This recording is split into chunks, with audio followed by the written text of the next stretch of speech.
Welcome to the source. The source. Source. Hey, get the source. Yo, happy Wednesday to everybody. Hope you all had a nice Tuesday night, or let me rephrase. Hope you all had a better Tuesday night than I did. I got crushed yesterday. Toast had a good one, and a lot of people from the Discord had a good one. There was a moment in the night where I said in the Discord, I was like, why does it feel like everybody's winning money except me tonight? I you know what? I straight up didn't like, and that's the second time this year where on the show I was very adamant about guys I don't like my bets, and both times I got crushed. So next time I'm on the show saying guys I don't like my bets, we should all just say, Kyle, let's just cash out all your bets right now, because my instincts were correct both times that happened. As of right now, I only have 2 bets down. One of them is D-backs -1.5, which is off to a beautiful start. It's 3-0 in the first inning. So looks like I'm off to a decent start. That'll probably get screwed later. No, but it looks like I'm off to a decent start today, which is needed. I know that feeling. I know that feeling all too well, dude. That was my college basketball season for 3 months. Like blind value, perfect spot, and then get screwed by a half-court buzzer beater at the buzzer. You know, it's just, yeah. Yep. All right, so let's go ahead and get started with is Texas-Boston the first game up we're doing? Yeah, because the Padres-Pirates starts in 9 minutes. Toast, did you want to throw anything out there for Padres-Pirates? It starts right now.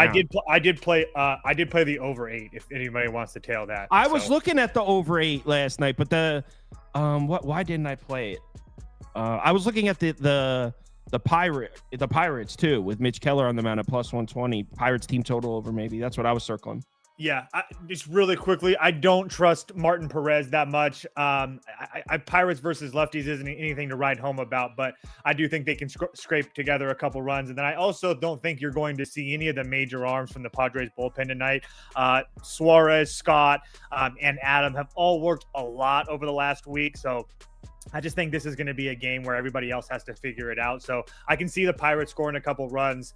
And Mitch Keller, he's been decent, but this Padres offense has been able to score pretty much on anybody. So I just thought that 8 was a little bit too small of a number. So yeah, I played over 8. All right. Yeah, I almost bet that too last night. All right, so let's get into the Texas at Boston. This one, we have 2 hours before this one. So now we're getting into some games where we have some time to really think about it. This one ended up going over yesterday. I would have been a win if I played it. I like the over on the show. Could have used it as well. Yeah. What was the final score of this? 9-4 last night. Boston lineup, really tough to get a feel for right now. Do you have anything in this one, Toast? No, this is like, I have multiple bets today, and this is one of them that I didn't know what to think. My gut tells me that Tanner Houck probably can find a way to pitch well here today, just because this Texas offense has been, mediocre at best, not to mention the fact that he doesn't throw many fastballs. He's going to be throwing a lot of junk up there that they usually struggle with as a team.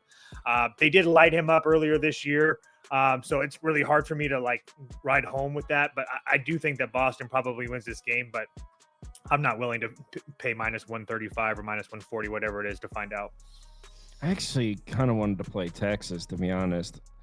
You can get a +120. Boston's bullpen, not only is it unreliable, but Jansen's gone the last 2. Lucas Sims, 2 of the last 3 20 pitches last night. Bailey Horn, 2 nights in a row. So Boston's bullpen's going to be. What about a Texas team total over? You don't trust you just got finished saying you don't trust them. But I don't trust. It's really hard to think that Tanner Houck. That's just me. I don't know. It's just a gut feeling, I guess. I wouldn't talk you off of that. They literally just saw him 14 days ago and just throttled him at home. So put up Texas for me, Prop Beaver, because Boston immediately flies to Baltimore for a much more important series tomorrow. I was going to say Texas has the day off. Texas this is a also Rangers spot, man. Texas also just beat up, or just got to Boston, or I'm sorry, who'd they beat? They beat the Yankees never mind. They ended up losing that game. It was 7-8. Never mind. They won one of the doubleheaders. Yeah, I thought it was the last day. No, they lost the last day. Whatever. Yeah, but Boston immediately flies to Baltimore. No days off for a huge series. They're going in to hit off Eflin in Camden tomorrow. Huge game on deck. Their bullpen's taxed. I mean, they got this game against Texas today. Texas has the day off. Oh, no, I'm sorry. Texas immediately flies home to play the Twins. My bad. So Texas has a game tomorrow, too. So, yeah, Rangers are pass for me.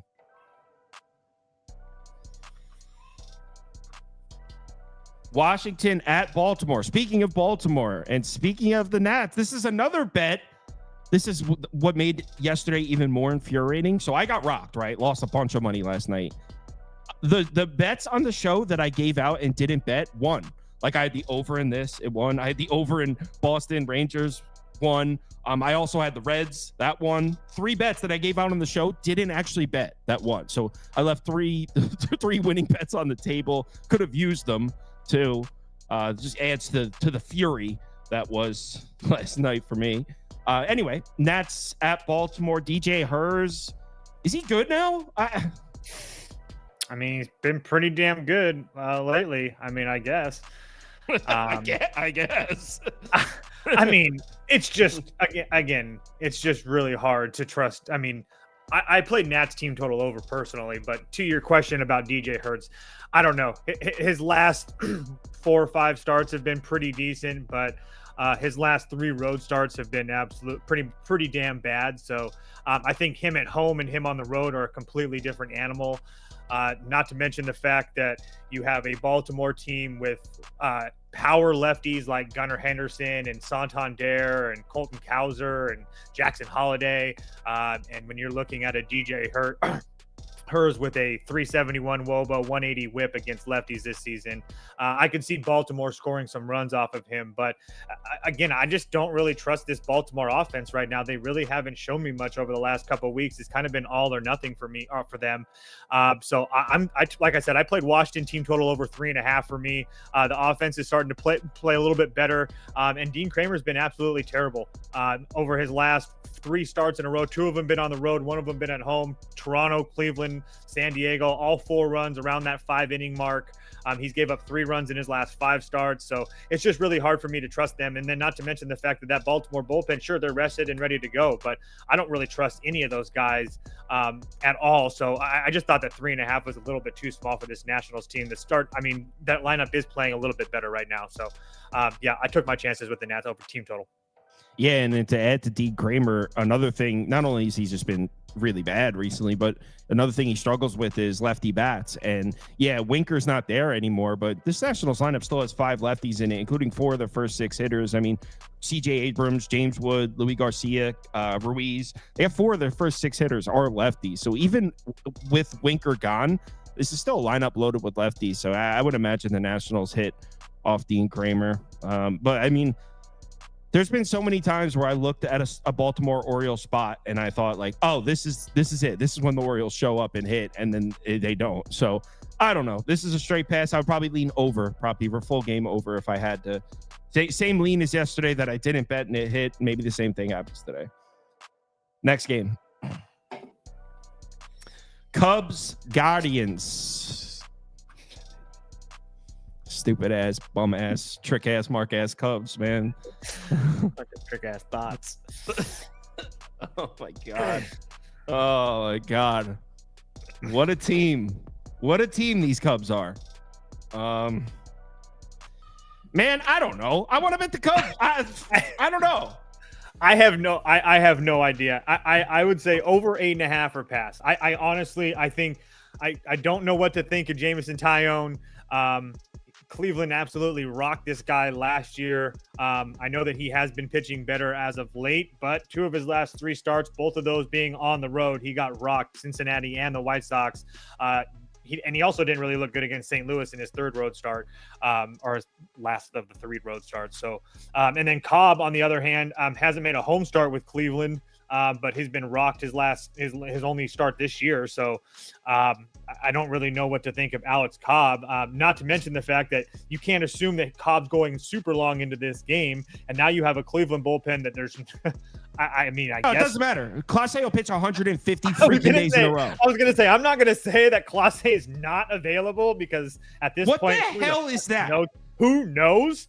But he's went 4 days in a row. Hunter Gaddis has went 2 of the last 3. Cade Smith has went 2 of the last 3. No, they've gone 3 of the last 4.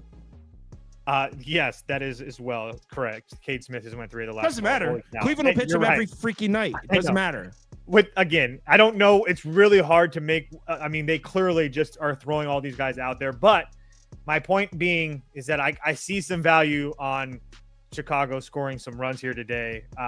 Do I bet it? I don't really know, but that's the only way I would bet it. Would be Cubs team total over 3.5. I guess it's juiced minus 130 on DraftKings would be the best. That'd be the best lean that I could give you in this game. I mean, I like the Cubs. I put up the Cubs for me, Prop Beaver. I mean, everything I said 2 days ago applies here. Remember when I took the Cubs and I was like, guys, the Cleveland bullpen is taxed and the Cubs should be able to get to Ben Lively. They've been hitting righty starters.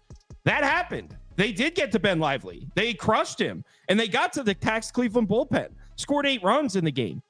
But I mean, Cleveland scored 9. So like, here I am saying that the same exact thing. Cubs have gotten to the last several righty starters they've seen. Alex Cobb certainly isn't somebody I trust. Cubs should score runs on him. Cleveland's bullpen is taxed. Class A has pitched every single night since January. No, in all seriousness, Class A has pitched 4 straight nights. And the reason that's so infuriating is because I bet the Cubs yesterday saying, guys, he's pitched 3 nights in a row. He's not available. And they threw his ass out there again to pitch for a 4th consecutive night. So I'm assuming he's not going to pitch 5 consecutive nights because I didn't even think you could do that, honestly. Especially when you have the division clinched. What the hell are you even doing? So, yeah, Cubs. I don't know. It would be Cubs, but I didn't bet it. God, now I really want to bet that team total. The more I look into it, the Cubs have gone to righty starters, and it's not like I was wrong. They got to Lively. They hit the shit out of them. And minus 130 isn't even that bad of a price. What's the next game, man? Cardinals, Reds. Hey, another one where I left money on the table. I was like, oh, I like the Reds, but this price looks sketchy. You going back to Cincinnati here? I am, but I did Reds team total over 4.5 at plus 100. Don't want to deal with whatever pitching units they're going to be dealing with Carson Spears and Pagan and whatever it is, whatever the mix mash, whatever it's going to be. I think this Reds team is starting to heat up from the plate over the last. Hold on, let me find my notes. Over the last 30 days, they're 12th in home OPS. They have a home as well. This team is starting to hit the ball really well. So not to mention Kyle Gibson on the road this year, an absolute fade for me. He started it out pretty decent, but his last 3 starts, Cubs, Braves, Nats, Pittsburgh, all got to him. He went 7 innings against the Cubs. He gave up 4 runs, but I have a hard time he does that here in Great America Small Park. Not to mention the fact you have multiple Reds that have a lot of good history against him, including my boy Jake Fraley, who has I think he's like, let me get it right. 5 for 9 against him with 2 home runs. So multiple guys. Friedel's 5 for 3 against him. Will Benson's 2 for 3 against him. So a lot of guys really probably with a good chance of hitting a long ball today off of Gibson. So I did Reds team total over 4.5. Only because I did not trust whatever pitching they're going to be throwing out there. Not that I don't think that they could win the game. I just don't want to have to deal with the Reds pitching. That's all. And Diaz has went 2 of the last 3 nights. So yeah, I mean, I think the move would be Reds there. I'm not betting it though. Seattle, Detroit. Good thing I didn't bet this one. It was like one of my only losses yesterday. Yeah, I know. You had a monster. Brian Wu pitching against, I think it's going to be Salmons as the primary pitcher. Bo Brisk is going to be the opener, I believe. So it's going to be the bulk of the early innings. Seattle should be hitting off a lefty or probably more aptly phrased, attempting to hit off a lefty. I don't know what I think about the Mariners lineup at all. God damn, they got smoked yesterday. I mean, I didn't bet this one, but this would have been, I just mentioned all the leans I had that one. This would have been a loss if I bet it because I was leaning towards Seattle. Brian Wu, I guess, would be someone I don't trust against lefty bats. Tigers do have 5 lefties, including 4 of the first 6 hitters. A couple of their key bats are lefties. That's something you like to see if you're trying to back Brian Wu here. What's the weather like in this one? Let me open ballpark, pal, because maybe an over. That's what I played. I played over 8. That's exactly what I played, to be dead honest with you. Over 8 minus 112 on FanDuel. You kind of went through it. I mean, not only did the Tigers just see Brian Wu and put up 3 runs and 5 hits against him a week ago, or a little bit longer, like 8 days ago or whatever. He struggles with the lefty bats. Obviously, they're getting a lot of lineup or power back with Kerry Carpenter back in the lineup. Colt Keith is there. Parker Meadows is there. I mean, these guys aren't really great, but at the same time, they're producing. And for whatever reason it is, Detroit is just playing fantastic baseball against this Seattle team. So I don't really trust Bo Brisk and Salmons to just hold down the fort and hold Seattle to zeros, because coming into the last night's game, Seattle was scoring runs, and they were scoring runs at home too, which is a place they don't even usually score runs on. So Julio back in the lineup today. Also yesterday, I was kind of shitty because Cal Raleigh sit, Polanco sit. Both of those guys are back in the lineup now. So you're going to have a Rosarina, Julio, Cal Raleigh, Justin Turner, Polanco, all those guys in the lineup. I think that's a big boost offensively for Seattle as well. So I was going to play this. I was going to say over 8.5 if I was going to play the over on this one. It came out at 8. So yeah, I played over 8. What about Mariners team total over? Where can you get that at? I'm looking it up now. This might be one I add. Like I said, 4.5 plus 100. I was trying to hope and get like a minus 135, 3.5. Plus 102. I'm sure you could do it on Caesars. Did the Tigers use any bullpen arms? No, because they won by 150 runs. That bullpen is like so shit though. Like that it's oh no, Will Vest is available. Yeah, Mariners team total over. I like how they rested a bunch of their guys yesterday. Toast was really pissed off about it. Now they're back rested against a guy named Brian Salmons. Sounds good to me. Seattle hasn't been terrible versus lefties either. That's another thing. Let's not go too far. I'm just saying. Seattle's shit. Let's see against lefties. In the last 30 days, 26th in WRC plus 28th in OPS. But look at who they've been winning the games against lefties that they faced. They won both games against the Mets. They lost against Skubal. They beat Paxton. They beat Crochet. They have seen Skubal twice in the last 10 days. They actually have been getting to lefties. Yo, maybe I'll bet Seattle here, honestly. I'm saying that Seattle, they've been scoring. And yet, I mean, yesterday, I'm not making a case that Seattle should have won, but I will say the first few runs, Detroit was, I mean, George Kirby was just let down by that defense. I mean, he gave up a long ball and stuff like that. I'm betting Seattle. There was multiple plays where, it was ridiculous. So Brian Wu's is such a scary son of a bitch, though. I'm betting Seattle. What can I get? Minus 140? Should be ish. My bad, guys. Hold on. I wanted to get some more action. I only have 2 bets, and one of them's on right now. 4-0. Let's go, Snakes. Start me off with a W.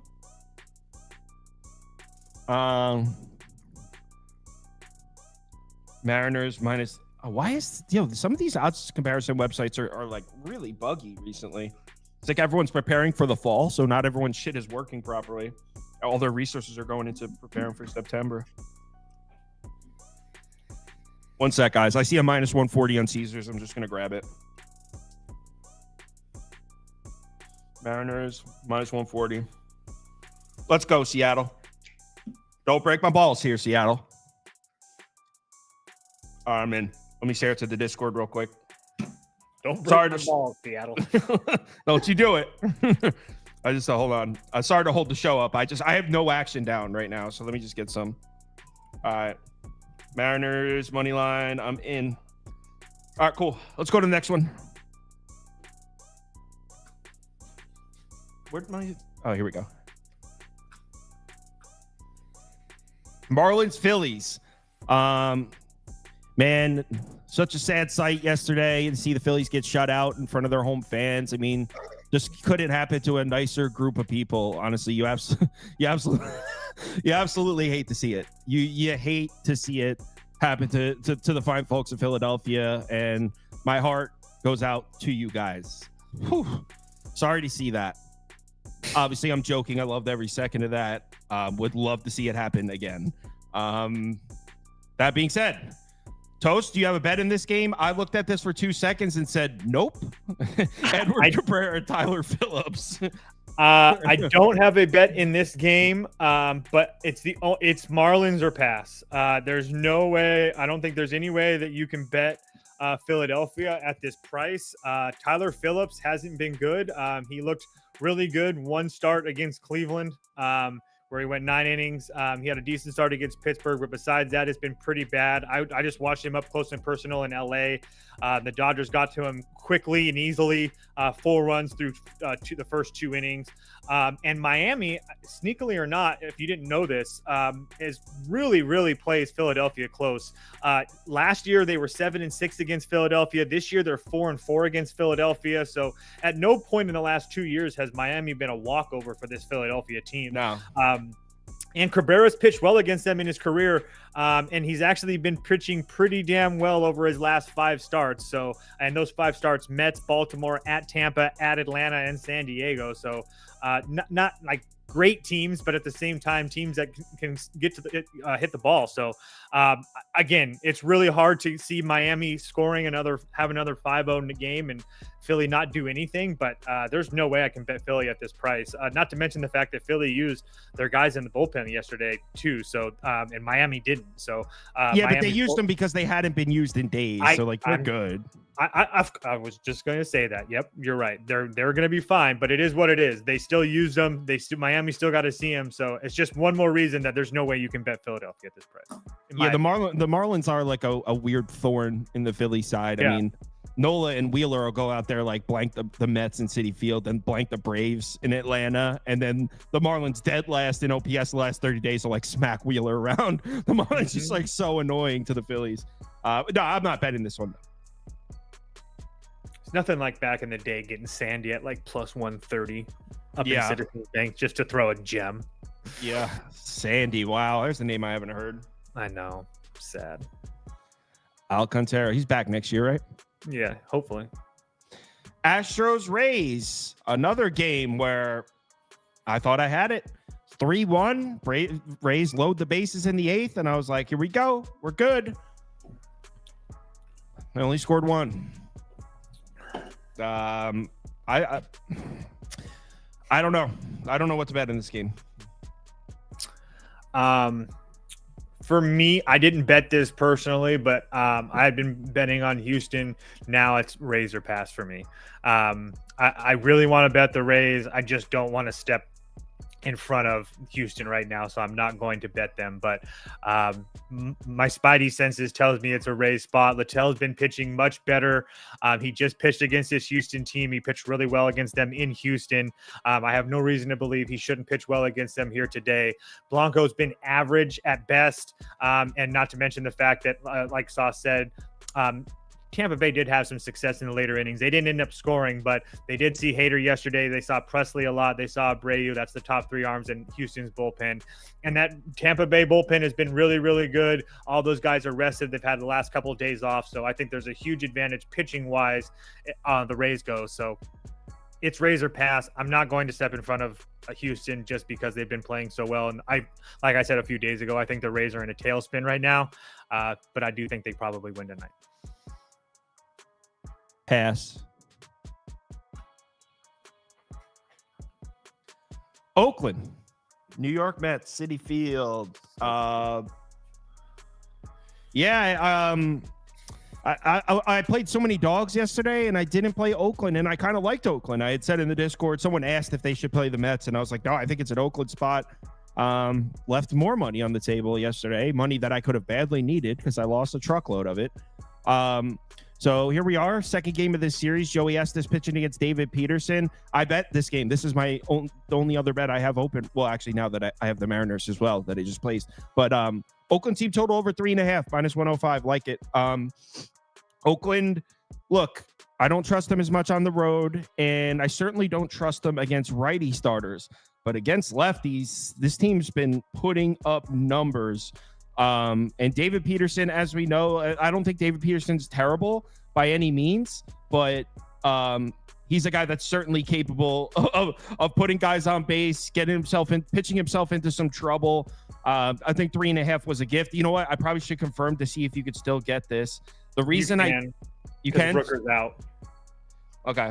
And the reason I didn't want to play Oakland on the plus money is, I mean, the Mets, look, you actually get plus 110 now. So I lost 15 cents of value with Rooker being out, but I still think it's a good bet.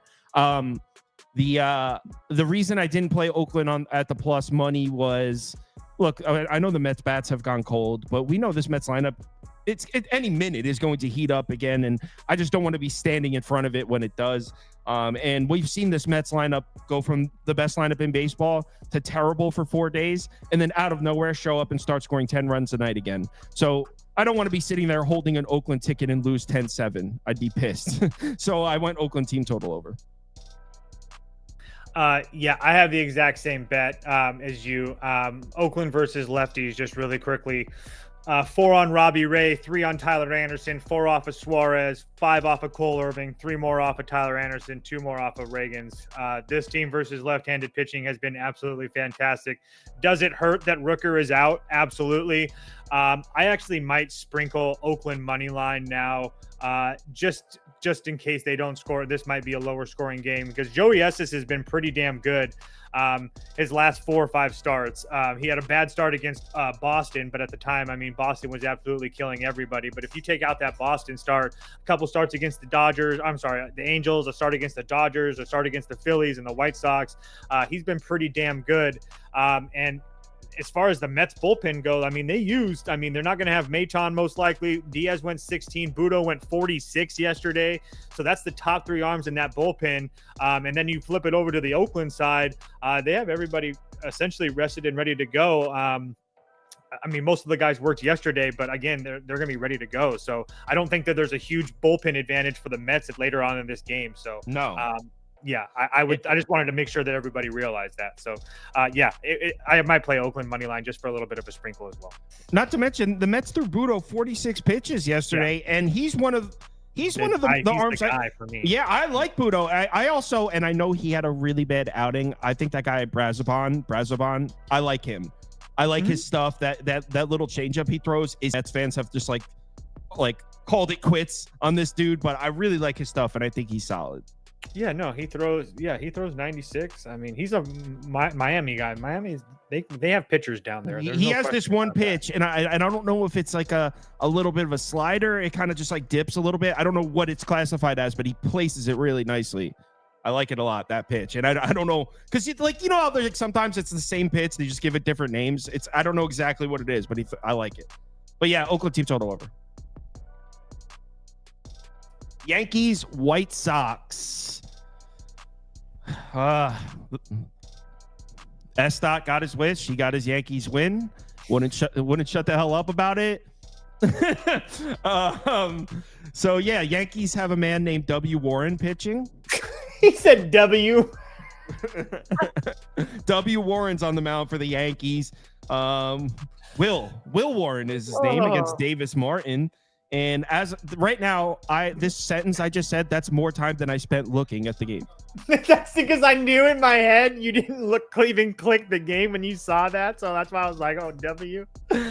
Let me check that. It's an ultimate pass for me as well. I have zero interest. It's fine.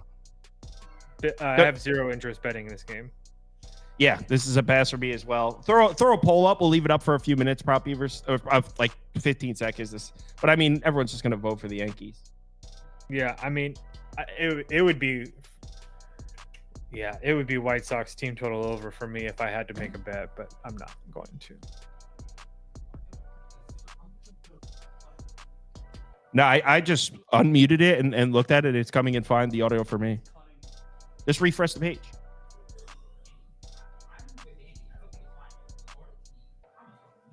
Yeah, just refresh the page. I mean, it's YouTube does that sometimes. It's not us.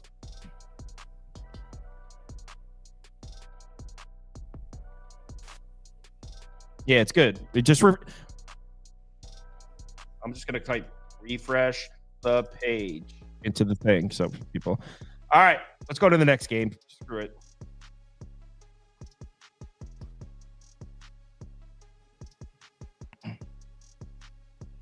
All right, what do we got next? Dodgers, Brewers. Yeah, the audio's fine. Just refresh your YouTube. YouTube does that with the buffering sometimes. Just got to refresh the page. It's nothing we can do about it. It's just YouTube issue. All right. Dodgers, Brewers. This is a weird one. Part of me thinks Walker Buehler is going to show up and be Walker Buehler again, but there's no evidence to support that. He looked pretty terrible when he came back, and then he re-aggravated it, right? And missed another 2 months. Yeah, something of that nature. He's talking a big talk, though. That's for sure. What'd he say? Oh, he just talked about that he knew what he figured out what he did wrong and he fixed it, and it was a mechanical issue and yada yada yada, and so he can't pitch like that if you're going to pitch for a team that's going to win a world championship and all that good. So we'll see if he shows up tonight. Well, do you think he shows up? I played. I don't really want to worry about him, but I will continue to play the Dodgers bat. So Dodgers team total over 4.5 for me. I played it at -120. Let's check and see what it's at right now. It's probably around the same. Yep, it's around the exact same. This is just a rinse and repeat for me. Played this the last 3 nights in a row. This will be the 4th night. I actually capped this game yesterday thinking that Montas was going yesterday. It wasn't. It's Montas today. Dodgers already seen him once this year. He went 5 innings, gave up 3 runs. I mean, honestly, I don't even really trust this guy, no, not home or on the road. The last home start that he made, when with the Reds, it doesn't really matter. So it was against the Rockies, and he got absolutely throttled. But with Mookie back in this lineup, this Dodgers team is just on another level right now. So, like I said, Dodgers team total over 4.5. I don't know. I don't think it's a terrible spot for Frankie Montas, and I know everyone's bailed on him, with rightfully so. Certainly hasn't looked good, but where can we trust Frankie Montas? At home and against righty bats. And problem is the Dodgers, they only have 4 lefties, but they're like 3 of them are like the best hitters in baseball. So it's like the Dodgers only have 4 lefties. Because Gavin Lux, you're made that exactly because Gavin Lux is so good. Now you have Ohtani, Freeman, and Lux to separate. I know. It's a huge advantage. Right, because you'd be like, hey, Frankie Montas pitching against a lineup full of 5 righties, but 3 of the lefties are Freddie Freeman, Shohei Ohtani, and Gavin Lux. Like, what the hell? And yeah, if this was 2 months ago, I would 100% agree with you because Gavin Lux wasn't doing anything, and now Gavin Lux, all of a sudden, is just on another level right now. And in between those lefties, because usually what you would do is if you're a guy with splits like Frankie Montas, you try to pitch around the lefties, get the outs versus the righties. Okay, so you pitch around Ohtani, and then you got to pitch to Betts. So you pitch around Freddie Freeman, you got to pitch to Teoscar Hernandez. Like, there's no. And if Lux doesn't get you, then you have an all-star catcher and Will Smith right behind you. So, yeah, I mean, I as much as I do think Frankie Montas is going to show up and throw a big game at some point, at home against righties is where I would expect it to happen. But the Dodgers right now, I mean, Tosa's been blindly playing Dodgers team total over with success. So I guess it would just be over for me. I bet the Brewers team total over yesterday, and they didn't even come close. So I don't know. The Brewers have really nice hitting numbers the last 30 days versus righties at home. So I put over a pass. Blue Jays, Angels. This is one I'm considering betting, and Toast said he took it. Here's the reason I haven't placed it yet. So Prop Beaver's going to put the poll up, and then we can put it up on the board here. Last night when I was looking at this one, it was a pick'em, and if I had placed my bet, I would have lost about 5-10 cents of value. It's looking like the Angels are slightly favored here at home with Tyler Anderson pitching. The Blue Jays haven't really hit the lefty starters they've seen. Tyler Anderson is having a career year, although he has been better on the road this year than he has been at home in LA. It's not necessarily that I think the Blue Jays will get to Tyler Anderson. I just think finally we get a spot where Jose Barrios can pitch well, honestly. This has not been his year, but if you look at the schedule and the lineups he's had to pitch against this year, I don't think there's been I don't think there's been a starting pitcher that has had it tougher than Jose Barrios. I mean, this dude, there was a stretch of like a month and a half where he pitched against all top 8 lineups versus righties or something. Oh, I got it written down. Don't worry. Well, the Angels lineup, is close to rock bottom in baseball right now. They're not only do we consider them a bottom 5 lineup, but they're not hot right now. They're not hitting. So I think Berrios will deal here. And look, I only need Toronto to get 1 or 2 off Tyler Anderson to be in the driver's seat of this one. I know the Blue Jays bullpen is a nightmare for a lot of people, but Angels bullpen isn't really shit to me either. So yeah, I'm considering throwing a few dollars down. You can get the Blue Jays at -102. I might take that, but as of right now, Blue Jays are pass. So yeah, I did bet the Blue Jays. I just stayed on the first 5. So Blue Jays first 5, I got it on Caesars at +100. I play it down to -105 or whatever.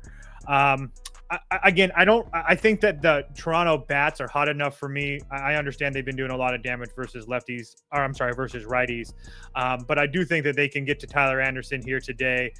Not to mention the fact that Tyler Anderson, a guy who's 2.99 ERA, and all of his expected numbers are in the 4.5s. I understand he continues to pitch well, but he had a home start against this Toronto team last year. He went 4 2/3 and gave up 5 runs. And then Berrios, on the other hand, I understand he has been terrible on the road, but let's just take a look at who has he faced on the road this year.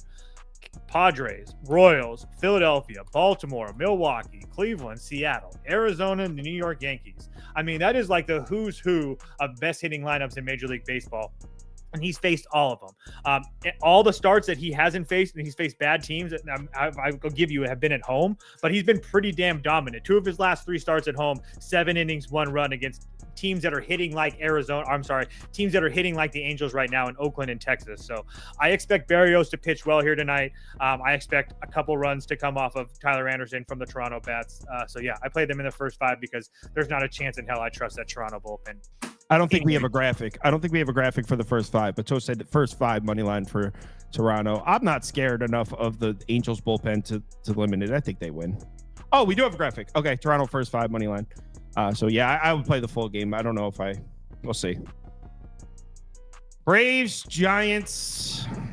Man, I mean, the Braves have terrible numbers against lefties, but you know what? That's 2 games in a row that they won against a lefty Giant starter. They beat Blake Snell and then they beat Kyle Harrison. Yeah, they didn't really beat the pitcher, but they won the baseball game. So here they are against another lefty and another day where we're looking at the Braves numbers against lefties and thinking this is pretty awful, but they found a way to win 2 baseball games in a row against said lefty. So no idea. I can't. It's a Giants spot. There's not a chance in hell I bet the Giants. I bet the Giants Monday and Tuesday, lost in extra innings. What I saw last night from the Giants making the decision with their hottest hitter, one of the hotter hitters in the league, in Fitzgerald, to have him bunt to start off extra innings with the runner obviously in scoring position. I just can't get over it. It was just absolutely ridiculous. So Robbie Bray's been decent for them, for the Giants, I will say. And the Giants have a pretty significant bullpen advantage. Again, they won't have Hicks, but their top 3 arms are ready to go. Atlanta's not going to have Iglesias most likely, but everybody else should be good to go for them. Yeah, I actually leaned Atlanta here. There's no way I bet it just because of the bullpen situation with Atlanta. But Grant Holmes has been pretty decent for them. I mean, he got kind of lit up in Colorado. But like I always say, I mean, with these younger pitchers getting lit up in Colorado or Cincinnati, it's just kind of whatever for me. So, yeah, I lean Atlanta. I think that the Giants might be on a little bit of a spiral themselves. I would lean Giants, honestly, but I agree. I think it's the Giants spot. Everything tells you Giants, but for whatever reason, they just keep on shitting the bed. What do these teams got tomorrow? San Francisco stays home. Oh, they play again. This isn't even the last game of the series, so this series isn't even over. So yeah, I would lean Giants, but I'm not betting it. Andy, can you put the D-backs game on the top right TV, please? All right. Next up. Community parlay, the parlay we bet, yeah. Community parlay is for the community. We community, making a parlay, yeah. All right, community parlay.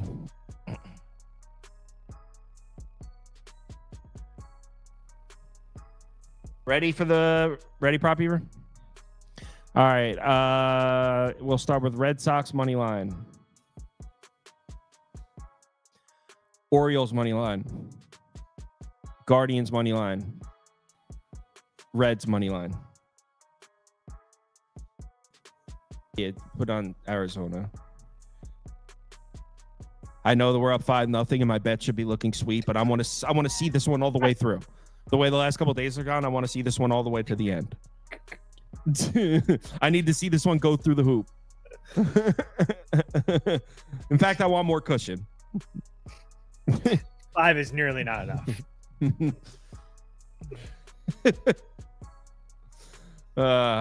Orioles money line wins the first poll. All right.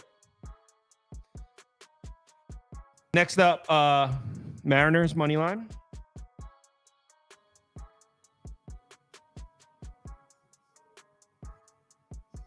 Phillies money line. Astros money line. And Mets money line.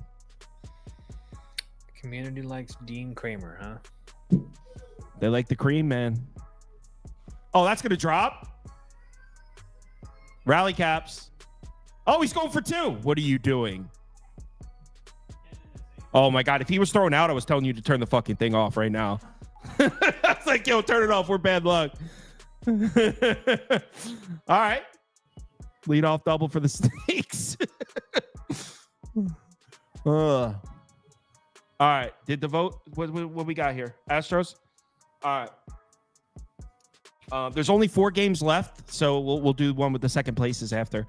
So we got Yankees money line,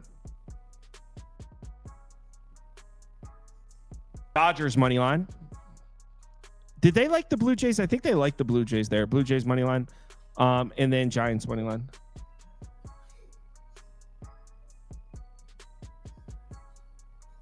Cast your votes. Cast your votes.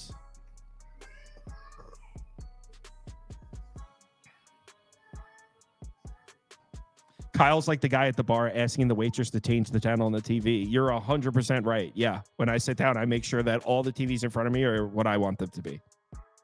As you should be. Be somebody that gets what they want. Don't be the other guy. Don't be the other guy. Don't be Andy. Yo, so this perfectly describes Andy. So about 3 months ago, I invested in some really nice monitors for Andy and AJ in the office because I have this like really sweet monitor and they had 2 like older ones. So I got these 2 really nice monitors and AJ and Andy set them up. One of them didn't work. I completely forgot about it. And Andy just sat there operating with a shitty monitor for like 4 months without saying anything. And AJ finally was like, Prop Beaver was finally like, dude, why don't you just remind Kyle about the monitor? He was going to sit there and work with that shitty monitor for like years. So I got him. I got him the monitor now. Especially when he didn't do anything to the monitor. No, it just came broken, like Amazon or whatever. It just became defective. Odds on the parlay, please. Orioles money line, Astros money line, Dodgers money line, Mariners money line. It is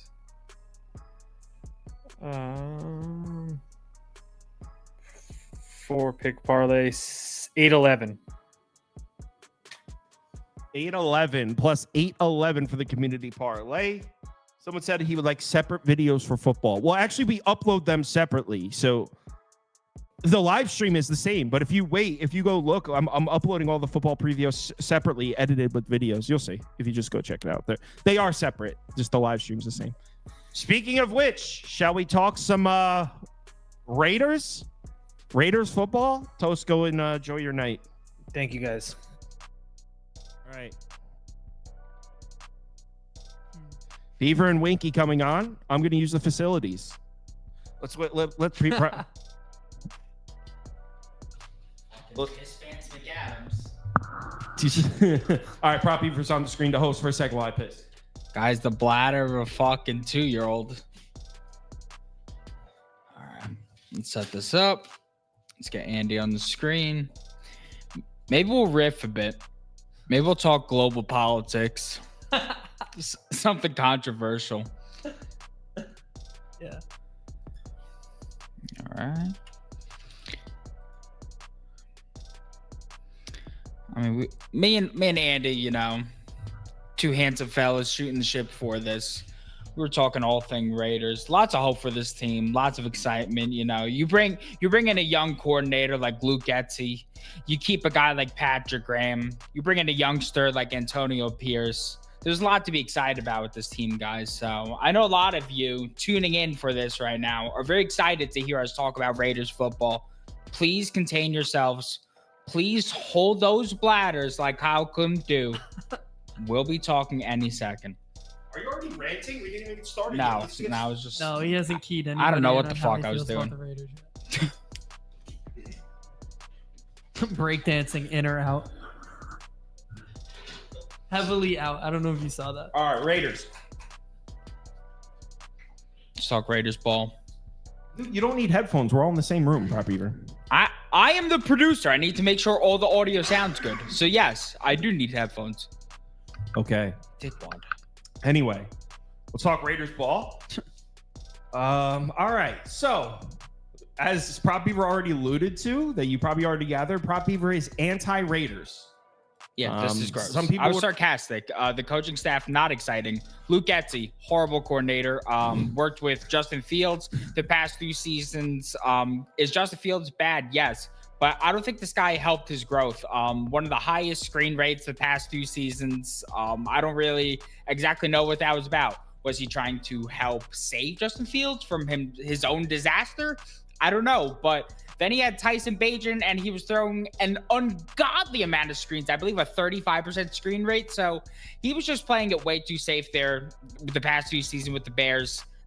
Does he let it rip over here with Mr. Minshew and Aiden O'Connell? Only God knows, but I'm really not excited for this offense. They're keeping Patrick Graham around. I guess that's good. I mean, they had the 8th ranked defense in terms of DVOA. We're going to get to that later. We think they're a bit overrated, and then obviously they keep Antonio Pierce. So hold on, whoa, chill with this wee shit. Yeah, I don't know what he's talking about. Yeah, I don't think they're that fucking bad. group us in with that. You said, so you don't think the defense is overrated? Oh, I thought you were talking about the offense. No, I thought we were starting with offense. I'm sorry. I was The talking defense, about yes. the coaching as a whole. Well, can we start with the offense? All right, let's start with the offense. So I thought you were saying that we thought the offense was overrated, and it's hard to be overrated when you're rated one of the worst in the league. Oh, I mean, yeah. I think they're pretty properly rated. But here's the thing with the offense, and yes, I guess we don't know who's the quarterback's going to be, whether it's Minshew or Aiden O'Connell. You would think they probably want it to be O'Connell, because it's not like, oh, let's see what we got with Gardner Minshew. I'm pretty sure we all know what they got in Gardner Minshew. Yeah. Raiders do have a formidable offensive line, and I'll use the word formidable. It's not bad. Pull up their offensive line numbers from last year. It's really not bad. 14th in run blocking grade, 17th in adjusted line yards, 12th in pass blocking grade, 10th in adjusted sack rate. It's not bad. So, if you're going to start and improve offensively, what are the two things you want? You know, you want offensive line, check, and then quarterback, which, yeah, probably not a check there. But at least they got the offensive line. It's a building block. Now, as far as the offensive production, like, okay, you got some good blocking numbers, some good offensive line numbers, but what did that yield? 3.7 yards per carry as a team, 28th in the NFL, 6.6 yards per pass attempt, 25th in the NFL. This is bottom 10 in every single offensive metric. Where does it improve? I mean, here's the thing. They got the weapons. I mean, they got maybe the best tight end core in football. I mean, Michael Mayer, Brock Bowers. They also got that kid, the tight end. They have a third tight end. That can, Harrison Bryant. He could play. They got a third tight end. Receivers, they got Devontae Adams. They got Jacoby Myers. They got 2 receivers. They have the weapons, but they can't run the ball. And they don't have a quarterback that they could trust. I don't know. That's a weird combination to have the offensive line and the weapons, but not the quarterback, right? Or the run game. Yes, definitely a weird combination there. One thing I wanted to say, so the Raiders, they acted like the Berlin Wall fell last year. When I took that from the FTN almanac, so I can't take credit for that joke. That's a pretty good joke that written there. They acted like friggin' Berlin Wall fell when Pierce came in and McDaniels was fired. So that was pretty good. But The defense got a lot better when that period happened, but the offense was still absolutely brutal. I mean, they were tied 28th in points per game during that period. And this is, by the way, this is if you exclude the Chargers game. So the Chargers game, they scored 63 points during that game. So if you're going to include that game, all the numbers are thrown out of the whack. But if you take that game out of there, 17.8 points per game, 299 yards per game, and a 35 third down rate. That's 28th, 26th, and 27th on a season-long basis. So I just don't think that Luke Getsy coming in and taking over this offense, sure, he has some previous experience with Devontae Adams. That's great. But is he going to make Aiden O'Connell a better quarterback this season? I don't exactly think so, even with Bowers coming in and adding to this offense. So I don't really know. I'm not really seeing a step forward for this offense. Josh Jacobs obviously leaves. He was dreadful last season. There's no denying that. But I'm not exactly the biggest Zamir White guy in the world. I know. Is he a Georgia guy, Andy? Yeah, is he a previous Georgia guy? Yeah, I'm surprised that he's their number one back. I always thought he was like a third down guy or a physical guy that couldn't take the heavy workload. So I'm like, I'm not really the biggest fan of him either. That's crazy because this guy right here, ultimate glazer of anything Georgia, and I've never heard this guy say a single negative thing about a guy from the state of Georgia. Torn his ACL twice too, so that's kind of a ticking time bomb too. Pull up Aiden O'Connell's numbers when kept clean versus when pressured. Right here. I mean, we just talked about how the strength of this Raiders offense might be the offensive line. Man, Aiden O'Connell was terrible when given a clean pocket last year. So, like, shit. Like, maybe they have the offensive line, but if you don't have a guy that can take the 5-step drop and make the read and deliver, and that's another thing. Go to his passing by depth. Oh, okay. If you got Devontae Adams, Jacoby Myers, and a good offensive line, you're looking for someone to hit 15-yard, 5-step drop, make the read, make the throw, and I mean, he's got pretty terrible passing numbers for the intermediate pass, too. It just doesn't look, it's super small sample size. It was his first year as a starter. You can't really draw conclusions from any of this shit. But I'm just saying, like, on paper, it doesn't really make sense. Obviously, you expect him to improve. We saw him have a lot of success at Purdue, and that's in the Big Ten West. Maybe the best defensive division. I know there's not divisions anymore, but at the time, best defensive division in college football. So we saw him have success against tough Big Ten defenses. So it's not like Aiden O'Connell's incapable of improving, but certainly I don't know how, as far as making a prediction, I don't know how we could sit here and be like, oh, Aiden O'Connell, Luke Getsy. Yeah. Power duo. Yeah. Like maybe, but it's tough to see. But now let's move it over to the other side. And this is the side of the ball that I think, I don't want to speak for other people, but I think Raiders fans are pretty excited for. And I'm not saying they have no reason to feel that way, but like Prop Beaver said, maybe a little bit, I'm not saying overrated or like maybe a little bit, let's chill. So, all right, as we know, in case you weren't following the NFL this year, which describes zero of you because my mom follows the NFL. So everyone follows the NFL. But if you remember, like Prop Beaver mentioned, McDaniels was fired. They brought in Antonio Pierce took over as head coach. And from that moment on, there was a different feel to the Raiders, to this Raider team, specifically on the defensive side, right? I mean, go to their game. Get the poll up first. Yeah, I forgot that. No worries. So Prop Beaver's putting a poll up: Raiders over wins or under wins. And then I wanted to bring it up on the screen: the Raiders defensive game logs. So let's get that up on the screen. Because I think I don't want to say like, oh, it's important to point this out, but I think what Prop Beaver was saying is this defense is overrated. I think there is some credence to that. And I'm not, overrated's kind of a strong word, but maybe. Because yes, look at the yards per carry. It plummets. The Raiders' run defense was, on paper, one of the best in football down the stretch of the season when Antonio Pierce took over as head coach. Here's the thing. Prop Beaver, read off the quarterbacks they saw. Okay. Listen to this. You said conflicting things there. You said run defense. No, well, I mean, how easy is it to stop the run when these are the quarterbacks you're seeing? Yeah. I mean, you kind of set me up a bit weird here. So the Raiders defense with McDaniels was one of the worst defenses in all of football. I mean, up until week, I guess, 8, where he was fired. I mean, look at the rush yards per carry. They were pretty much allowing 5.2 4.6 plus yards per carry every single week. They were getting absolutely killed. One of the worst defenses every single week. And then guess what happens? They start being a very good defense. You could start seeing all those reds become greens because they're starting to play some really good defense. But guess what?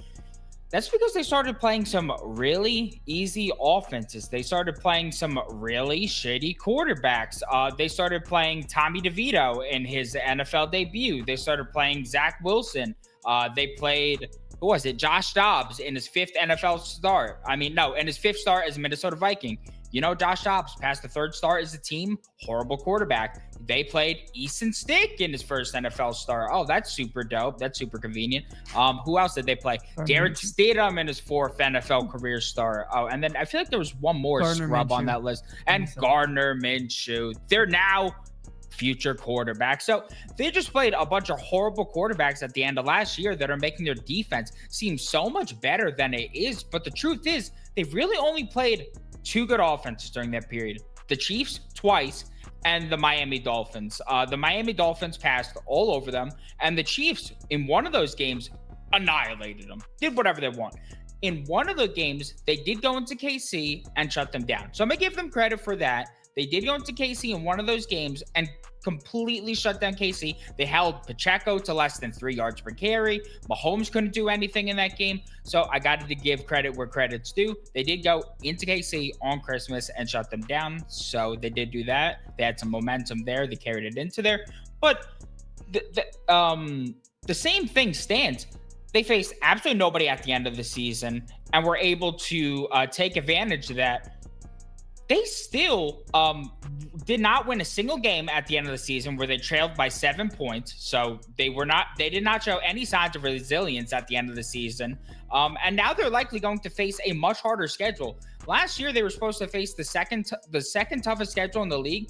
And instead they faced 7 backup quarterbacks. So now likely facing a tougher schedule this season. I just think that they're going to be in for a rude awakening, especially defensively, because let's not remember that the year before they were 29th in defensive DVOA. Last year they were 8th. So I feel like that has to kind of meet in the middle somewhere, be about maybe like 19th in DVOA.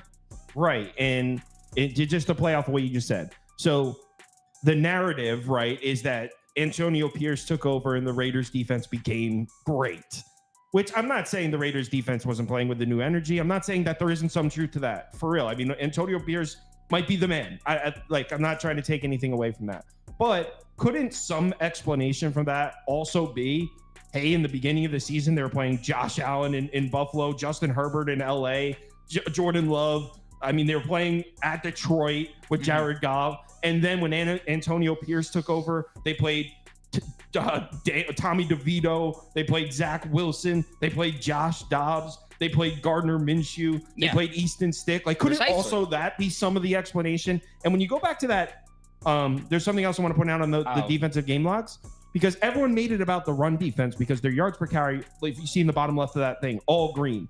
Look at the pass defense. There's some few reds in there. Miami, Kansas City. So, and also at Indy, Minshew lit them up. So, like, the Times actually played a quarterback. They got lit up. There's some green in there against DeVito, Zach Wilson, Easton Stick. Oh, actually, Easton Stick lit him up too. My bad. Yeah, that was but I mean, the run defense, they didn't play any teams that could run the ball. Chiefs, there was a little bit there at the very end of the season, but Minnesota couldn't run the ball last year. The Chargers, one of the worst rushing offenses in the NFL. Look, I'm not sold on the Raiders defense, although I do think it's the strength of the team. I don't. Not sold. I mean, they did bring in Christian Wilkins, so obviously their pass rush was the strength. Does he also play corner? No, that's what we said. He doesn't play all 3 levels of the defense. That's the issue. He doesn't play the cornerback position. I mean, Nate Hobbs is a good corner, but it's kind of like the Trent McDuffie thing we said yesterday. He's a guy who plays in the slot. He's the best corner. He can't play the outside too. He can't play all 3 corner positions. He's not a shapeshifter, so he can't do everything. And that's the thing that's scary for this defense. I just don't think Wilkins, Crosby, and Hobbs, that trio, can carry the other 8 guys on the field, and that could be the downfall of this team. And then the subtractions. I mean, they did lose Mo Rig. Mo Rig's been pretty good for them. Peters was actually surprisingly not that bad for them. And then as well, he was cool. I like Peters. Yeah, and then Tillery. I've always shat on Tillery. Jerry Tillery has been pretty bad defensively as of late in the back half of his career. But actually, as a Raider, he was pretty good last season. So I'll give him credit. But I mean, you do bring in Christian Wilkins as an improvement. So I guess you're not going to really mourn the loss of Jerry Tillery. So where did Tillery go? He's on the Vikings. To be completely honest with you, He's on the Vikings. I just looked at it. I'm coming home. All right, Andy, do you have anything to add, or should we play AJ's favorite game, the win-loss game? Real quick, I think, like you guys said, this team's always been pretty bad at drafting, but I'm just looking at their first 2 picks. I thought kind of didn't go with needs, really. I thought that was interesting. Tight end, I mean, tough to pass on Brock Bowers, right? He was obviously great, but then in the second round, they didn't really go defense. They went with an O-lineman when having an already pretty decent O-line. They added a guy. He's already hurt. Him and Colton Miller are both hurt in training camp already here. So, like, really don't know what you're getting there. But I thought that was weird because I always go through the drafts because I obviously know the guys from college. And I'm looking at theirs, and they didn't go with a need, which would be corner or linebacker. They didn't go with a corner or a linebacker until the 4th and 5th round. I thought that was very interesting. So this is clearly a team that didn't fill the needs that they had because I think we would all agree their corner and linebacker situations aren't strong. And the They're corner good they up front, but not took in the back. is from Mississippi State, who they couldn't sub it, but obviously that's not a reflection of him as a corner. Yeah. I'm just saying a corner from Mississippi State is like, whoa. Yeah. All right, let's play the win-loss game. Dope game. AJ lost this game. This is his favorite game. Super dope game. Means a lot. It doesn't mean shit, but it's still fun. I think it means something. I don't play it. You're the only one that plays it. I Andy sit here plays. while you I play. Andy I enjoy plays. playing this You're the game. only one that doesn't play it. It's big in college. All right, win-loss game. Week 1 at LA. It's a loss. At Baltimore. It's a loss. Why is that even a question? You're gonna get blown out. Loss. How about we put them 2-2 after 4? They steal the Chargers game or they steal the Cleveland game at home. Okay. At Denver's loss. Yeah, I think they go. Yeah, at Denver's a loss. Home against Pittsburgh. That'd I be a mean, tough Pittsburgh. If there's one thing the Raiders can do, maybe stop the run. So, like, Yeah. Pittsburgh going to be pretty reliant on the run. I mean, I don't think we expect Russell Wilson to be dropping back to pass 35 times sure in hope Pittsburgh. not. So maybe that's a win. Yeah, I think they could win that one. 3-3. 3-3 at Rams loss, Chiefs loss, 3-4, 3-5. At Cincinnati lost 3-6. At Miami, I'll lay 40 points in that Yeah, game. you guys said that before. I was joking. I will lay 40. So that's a loss, 3-7. Home versus Denver. They'll take one of the Denver games, and we called the first one a loss. So let's call that a win. 4-7. Are we saying they go 0-2 against the Chiefs? Because Yes. they always play the Chiefs tough. No, That's they're a going Black to Friday game, weird game, 3 o'clock. 4-8. No, we'll give them that last Chargers game at the end. 4-8 at Tampa. I mean, Tampa's going to suck, but Tampa can't run; they have to pass. That's not good for Vegas. let's give them a loss. 4-9. 4-9. Atlanta. Home against Atlanta. That could be a win. Yes, I Monday mean, night game. How about too, this? yeah. We'll give them one of the Atlanta Tampa Bay games. Okay. So that means 5-9. Home against Jacksonville loss. At New Orleans, that's a loss. Yeah. That puts them at 5-11, and we'll give them a win on the last one. That's 6 to give them to 6. Is Andy is that under 6.5? Yeah, I'm at the under. He was too. talking a I big don't- game, I saying don't over. See, well, I don't see the set. Well, I will say this: I've got him at 6. I got him at 6 because I don't think they're losing That's both to under. Kansas City, but it's still under. I thought I could get a 7th in there, but I really don't see another game that's a toss up. Under. Yeah. Yeah, this team is booty hole. So there's that. Jared Gable says, you guys cost me a lot yesterday. Lots of wrong picks. I'm glad you read it out because I was going to read it out. Didn't Toast go 7-1?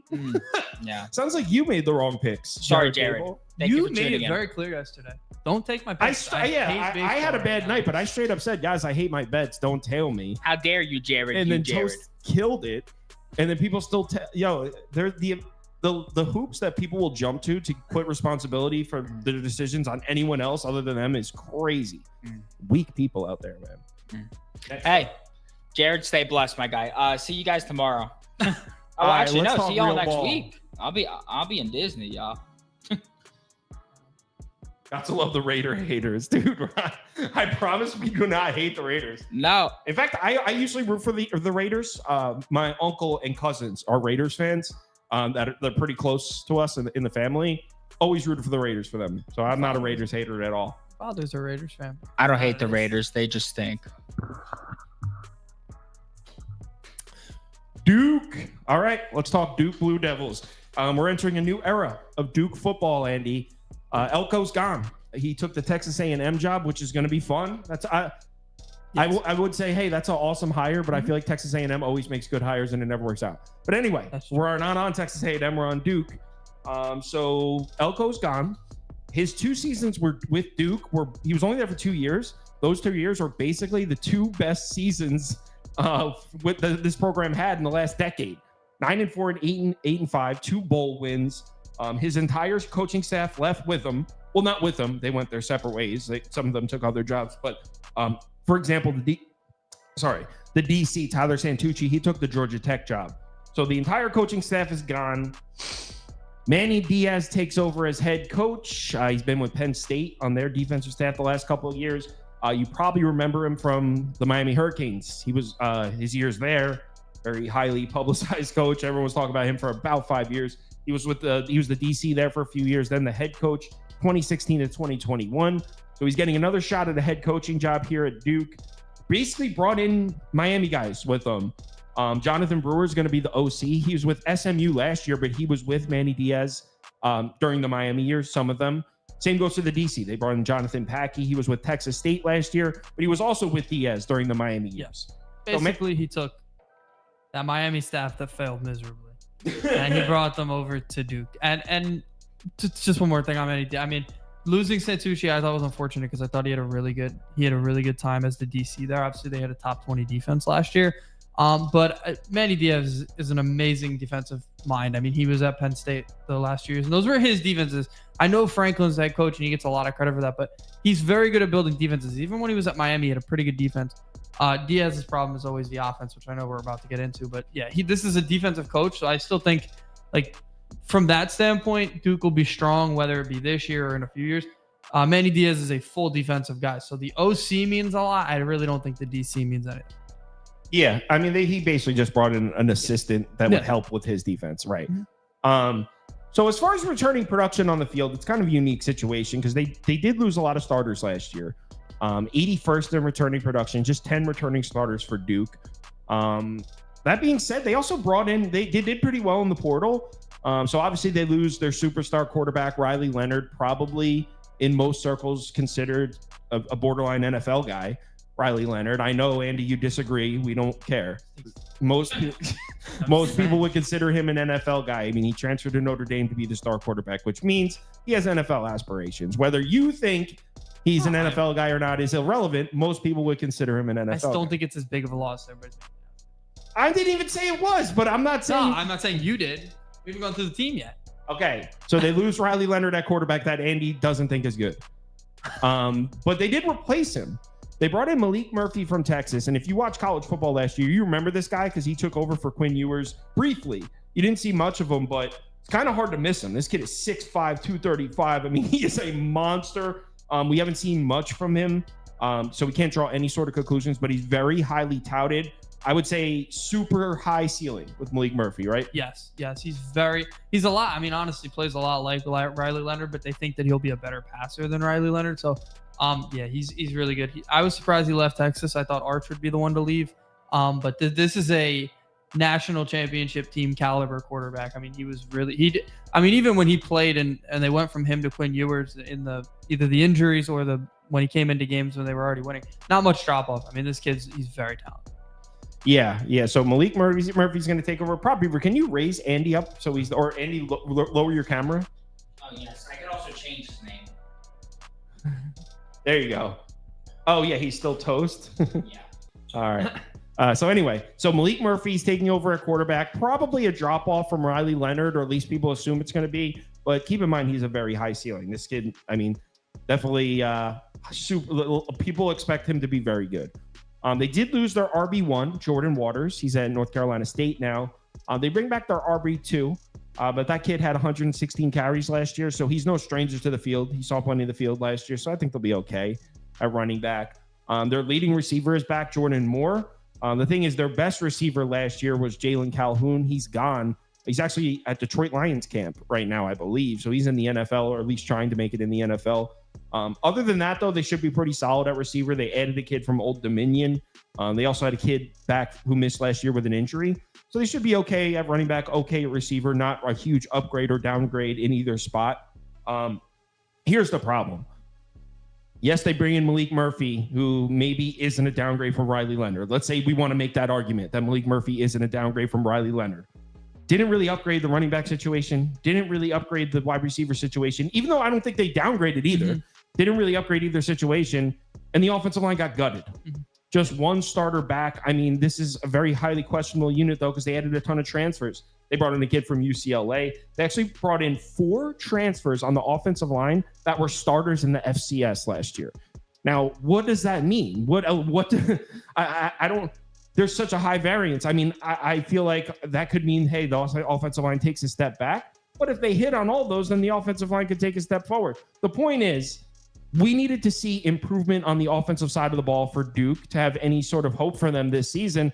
And I don't think on paper there's enough here to justify that. Do you? Yeah, I actually agree 100%. I thought the O-line, with the running back and wide receiver, I think maybe they take a pretty decent drop off at running back, but I really think they leaned on the quarterback running a lot last year anyway. So I think Murphy will do that.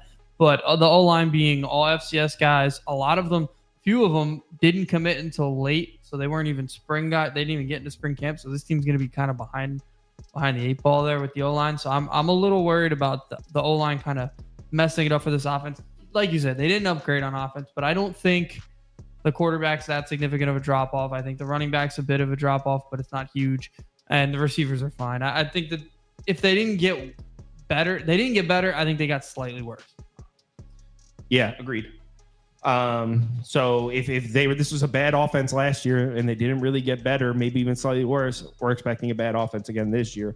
But now we get to the defense, and all right, not only were they a great defense the last 2 years under Elko, they bring in a defensive guy in Manny Diaz. So I think there's some concerns personnel-wise on the defense, but I think everyone can kind of circle the idea that the defense should be pretty solid with Manny Diaz there and coming off back-to-back years where they had a great defense.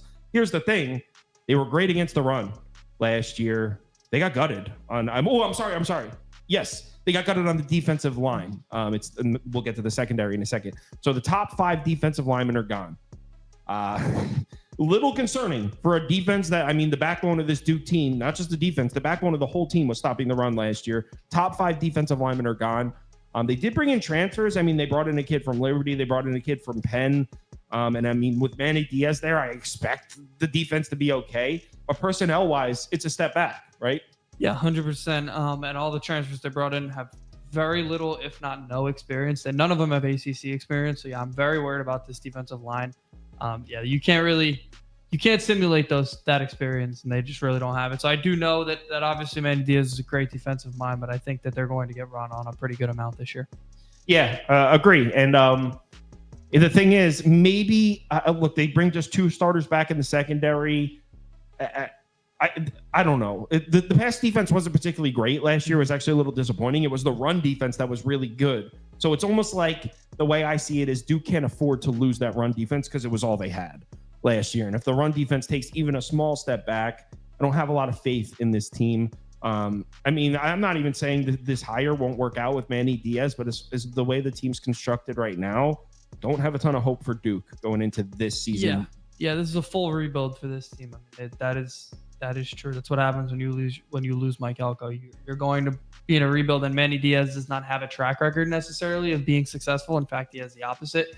He was quite unsuccessful at Miami, but to be fair, that's Miami. I think the expectations at Duke are a little bit lower. But I think he'll be. It'll take a couple years, but I don't think this team will be like the walkover of the ACC. But they're probably going to be one of the worst teams. Yeah. So let's play the win-loss game. Oh yeah. Oh yeah. But in AJ, in fairness to Prop Beaver, the win-loss game is dumb. But I don't think it is in college. No, but like, okay, it's dumb to sit there and go win-loss. You need to look at the schedule but like be like win-loss, win, because obviously you're always going to land on the number that pretty much the odds makers have it on, based on like if you're just going to take. Well, that's why you have to take like the second game for example. It's probably a toss-up. No, they lose that. I don't know, man. Northwestern's not going to be great either. No, they'll They're lose. kind of that. in similar spots. I got them 0-2. I mean, I'm sorry, 1-1. Oh, 2-1, yeah, they're going to beat UConn. 3-1. Ah. They're not going to lose to Middle Tennessee. Adiato could come in. Dude, there. the Blue Raiders Go are a crazy. mess this year. No Yeah. way. That's yeah, a no, they win. lost 3-1. But 3-1, then it gets rough. Loss. Even though I'm not North Carolina, I mean, rivalry game, it'll be close. let's That's give them a possible there. Maybe they good- steal yeah. that one, but it's probably a loss. We gave them Northwestern, so we'll give them a loss at North Carolina. Yeah. 3-2. Georgia Tech loss. Florida State loss. So that's 3-3, lost, 3-4. SMU is 3-5. At Miami's 3-6. At NC State 3-7. Virginia Tech 3-8. It's a 4-win team Yeah, definitely under. with a close one, I think, against. I have them North at Tennessee. 4. What? They're at 5.5. Yeah. Is that still 5.5? Let me get. No, it. that's this morning. You looked at that. That was this morning. Those graphics. Yeah. Dude, I might. Yeah, Can I take an alt somewhere? Like what? Yeah, I mean, I think. We'll kind of look at the odds. You could probably get an even 5. No, that's what I'm saying. I What think sportsbook did you grab those graphics from? I just took Action Network. So consensus. Oh, okay, hold on. My guess would be they're looking at the Northwestern one as a bit closer than maybe you are. I think Northwestern's kind of similar to them, but Northwestern was a little bit above. But I what gave people them thought. Northwestern. You gave them the win on that? Yeah. Oh, No. I gave them. I said they would win one of Northwestern and North Carolina. okay. Well, there's a chance they lose both of them. That's why. Oh wait, no, I didn't. I had when I was doing my math, I had them losing both. So maybe they steal one of those, but that still only puts them I at wonder 5. because I also don't think Middle Tennessee will be a walkover for them. I think they're going to get thrown on like crazy in that game. So I mean, on the later part of the schedule, they tell me that they won't go into Wake Forest on a 6-game losing streak. You think they're going to have a lot of energy going into that game? Going for probably Bachmeier's last college game. They're out of a bowl spot. Like that could be a loss too. There's no doubt. I don't think Duke has any walkovers besides Elon and UConn. At Caesars, you can get Duke under 5 wins minus 135. Because I think that's push or win right there. Yeah. They're not going to win 6. No. Where's the 6th win? I got them. Last year I hit 6.5 and I was happy. This team is. Where's the 6th significantly win on worse. here? No, there is no 6th win. Unless somehow like Georgia Tech has a complete fall off season, but that's not going to happen. So I'm betting this. Yeah. I'm obviously under. This is that opener against Elon will be. But I do think that the Middle Tennessee game will be closer than people expect. I'm getting an under 5, and you know what's so crazy is Duke could potentially start 4-0, and I still think I'd be solid. Yeah, I think they're kind of banking on that North Carolina game being close. North Carolina's kind of like them; they lost a lot, but especially Drake May. But I need to do a search on Caesars.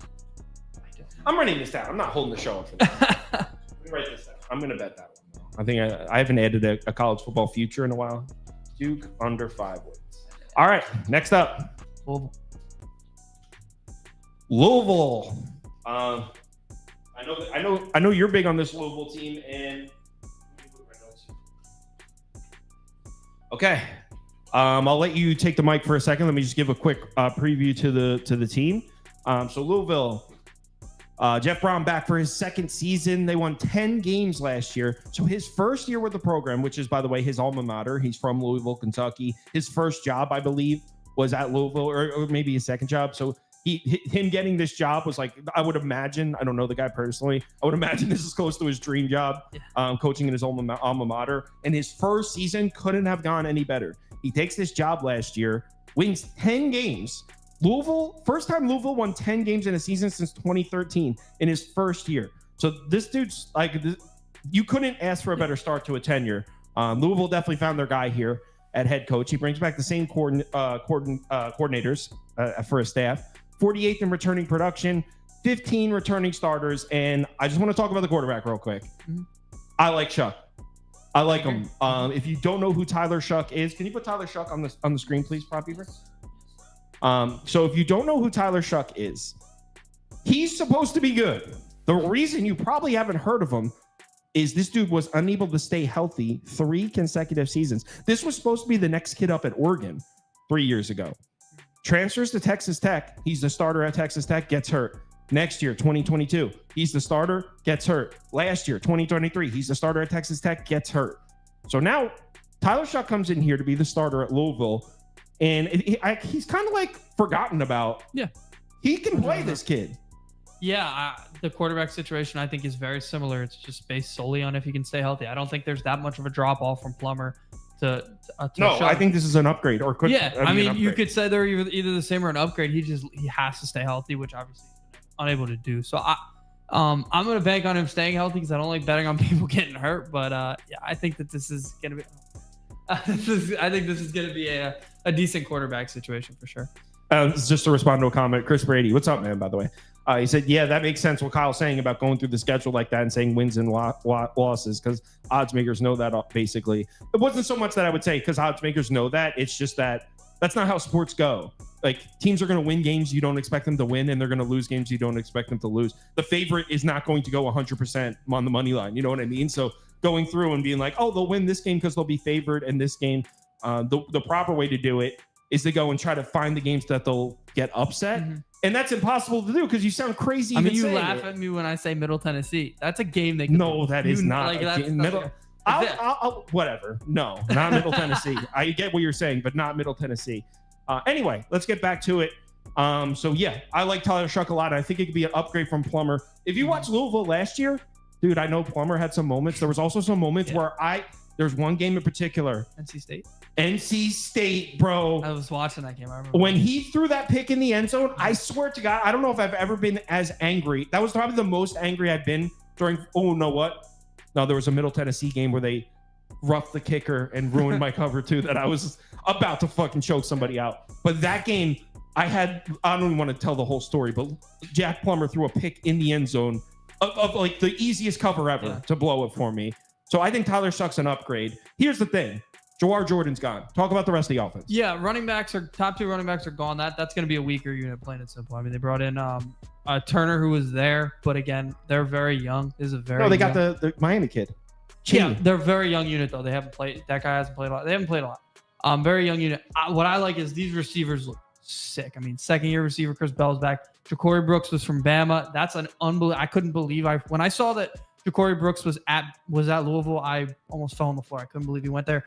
Lacey was a 1,000-yard receiver at South Alabama. I mean, this is a really good receiving room, and I think Shug will have a ton. I mean, there's a ton of talent around him. Plus, they have 7 transfers on the O-line. They lost their 3. They lost 3 starters. They have 7 transfers coming in. They're all expected to be pretty solid. Some are highly touted. Some of them are smaller guys. But yeah, I think this offense all around added enough talent. Did you talk about the South Alabama receiver? Yeah, Lacey, 1,000-yard receiver. Shit, I mean, right? this receiver room does look like it might be, if not the best, I mean, the second best in the conference probably, because I think Miami has a sick receiver room. But no, Restrepo is that. Yeah, motherfucker. but I think this. I mean, I couldn't believe Bell, Brooks, Lacey. That top 3 is unbelievable, and the tight ends are back as well. They have a couple solid tight ends. So yeah, this offense is gonna be really good. Yeah. And he mentioned the offensive line. They lost 3 starters, but they brought in so many transfers. And I'm reading some places that they think the offensive line is going to be even better despite losing 3 starters. So, Louisville offense, if Tyler Shuck's healthy, their offense should be better than it was last year. Remember, this is a team that won 10 games last year. So I think they could be better. Now we get to the defense, and Louisville's defense was so freaking good last year. They lost a lot of talent, but they killed it in the portal. So those are always the toughest teams, because it's like if they hit on those transfers, this defense is going to be unreal. But for example, defensive line, they lost 2 pieces. Only one was significant. So they lost one of their main pieces on the defensive line, but they do return some talent. They brought in a defensive tackle from Harvard who Phil Steele wrote NFL prospect next to his name. I don't even know. Yeah. I guess that means he's an NFL prospect. I don't know who it is. The transfers they got on the D-line are very good as well. They're also bringing back an All-American. So, this is a really good overall unit on the defensive line. I think Louisville is one of the better portal teams that we've seen. Ole Miss up there as well. They take advantage of the portal really well. They kind of build their whole team around it, if you couldn't tell from what we're saying. So, yeah, this is a really good D-line. Someone goes, yesterday his name was Winky. Yeah, Prop Beaver sets the names, and he puts a random ass name for Andy. All right, secondary got gutted a little bit though. Yeah, pass defense won't be nearly as good. Again, they added some legit Power 4 transfers. So again, they have to hit on them. But I mean, if you're bringing in guys from the Power 4, they have experience. So I trust and Brom also. I mean, I know he's more of an offensive guy, but I trust that the staff around him, because his defense was so good last year, that'll be just as good. So I expect these transfers to hit. I'm a little worried about the linebacking core. I literally wrote down they're still meh. So, I mean, they replaced what they lost, but I mean, they weren't really that great of a linebacking core anyway. The more of the talent was surrounding them. So, yeah, I think that this is more of a secondary and D-line unit, but I think they're going to be fine. Let's play the win-loss game.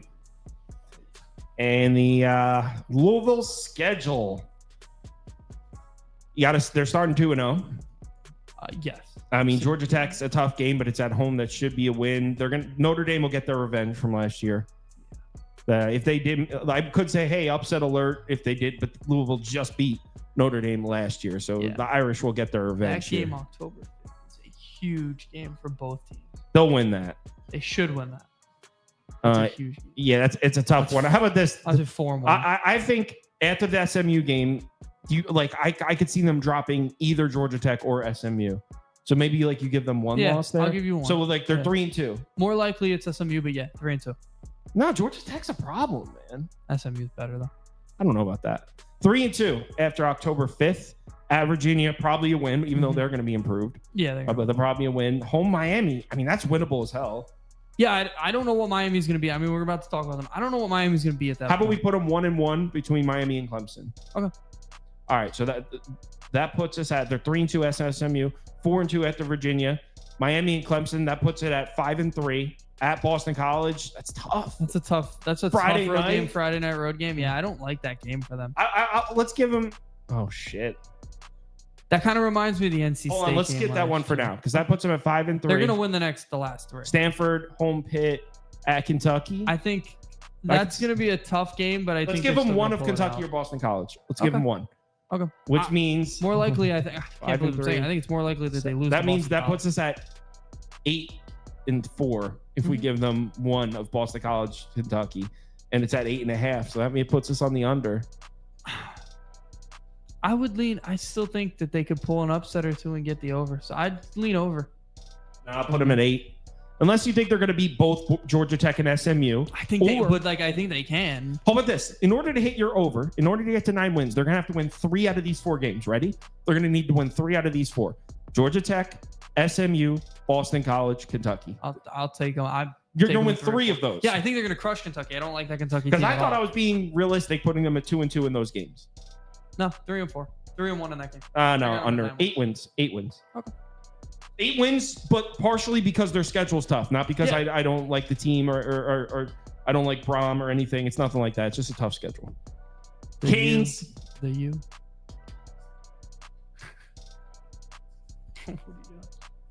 Let's talk about the U. The U's looking pretty good. Mario Cristobal back for his 3rd season as head coach. They went 7-6 last year. Lost to RU in the Pinstripe Bowl. Shout out Rutgers. Shout out New Jersey. Big win there. He's coming back with the same coordinating staff. 30th in returning production. 17 returning starters for Miami here. Number 5 recruiting class this year, which was the highest rated recruiting class Miami's had in many years. Which is saying something because Mario Cristobal is a sick recruiter. I mean, it's the reason he has this job is he's a great recruiter, and they've, like you said, gone 16th, 7th, and now 5th. I think they're already up in the top for next year too. They're good at accumulating talent. The question is, what do they do with it? Yeah, this is the best, the highest rated recruiting class Miami's had in the last 5 years. Mm-hmm. So that's at least for the future. You like that. The Tyler Van Dyke era of Miami football is officially over. He is now a Badger. Congratulations to him. He just got named the starter today too. What? He just got named starter. For there was debate.